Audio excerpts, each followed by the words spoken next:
So the next thing I'm going to show you is the first heavy riff of the song.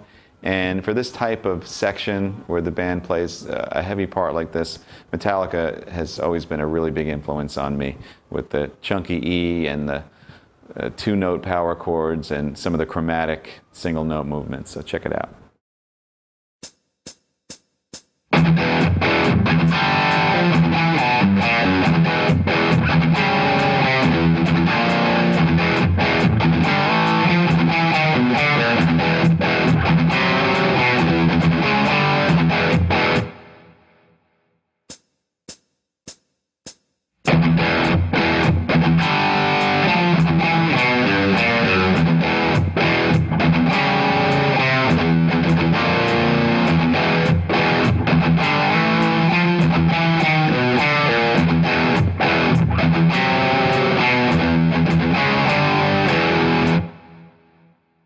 So there's two things about a riff like this. First of all, the crafting of the riff and the syncopation is really important, and I spend a lot of time with all the different variations of 16th notes and 8th notes and upbeats and things like that to keep it interesting and new and fresh and have like a really strong groove and a lot of power to it. And the second thing is that there inevitably is some sort of chord progression going on, whether implied or actually played over it by keyboards. And so the two-note chords that I'm stopping on actually have a purpose. You can hear chromatic lines, you can hear the harmony in what I'm playing. So keep those two elements in mind. The first part of the riff starts on the typical low E power chord.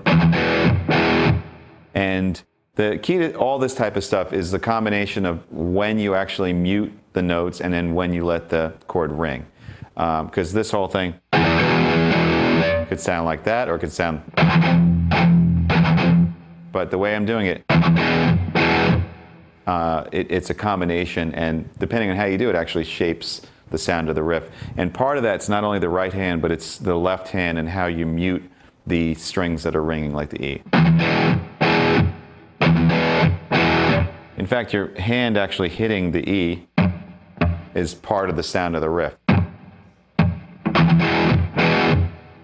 And as far as the two-note chords, it's another decision type of thing. For example, the first one, I'm really just hitting a G. Now, I could have played that here. I could have played the root G or just a note.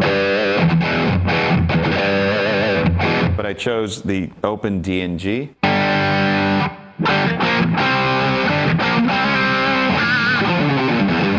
Just for that reason, so I can have a little bit of smoke on the water. Now, it just has a really cool, open, big ringing sound to it. So, and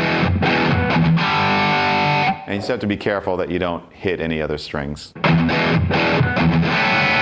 like that. It's not as safe as, but it has a cool sound. And then this type of thing. Couple of things. I'm playing a lot of sort of chromatic melodies, and in between, here's the James Hetfield thing. The little, if you slow it down. So the top notes are sustained, and the bottom note is muted.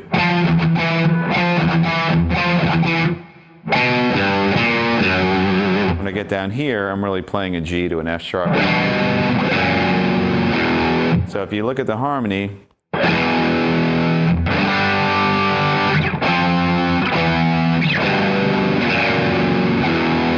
there's a million different ways you can play that kind of chord movement, you know?